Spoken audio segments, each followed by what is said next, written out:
That's weird. Sometimes when I'm rolling jiu-jitsu and you get sweaty enough and slippery enough, and it's a little bit of a different sport. Yeah. Oh, totally. You know, like it's like you are not going to be able to do this to me right now because I'm just too slippery.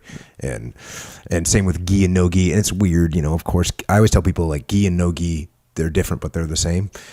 And then it goes 1 degree further because when you get just super slippery no gi, it's about the difference between gi and no gi.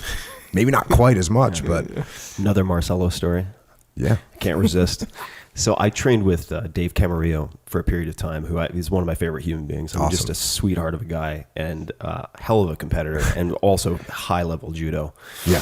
And so when he competed in jiu-jitsu, most people were terrified of his stand-up, and they would kick their hips back, and then he would do a flying armbar, and routinely used flying armbars on everyone. He was a total beast competitor. Yeah, just beast. I was on the competition circuit around the same time as him and some of the other guys we were talking about earlier, and they were killers. So Dave went to New York and trained with Marcello for a period of time, and to me, I mean, Dave, he's a high-level competitor. Like I've never seen Dave thrown around or anything like that, and so he was telling me about his experience, and he's friends with Marcello, but the experience of rolling no gi. And I was like, oh, well, I suppose that makes sense. I've heard so much about Marcello, but once you put on the gi, it was a different game, I assume, because of all your experience with judo. And he's like, no, it was even worse.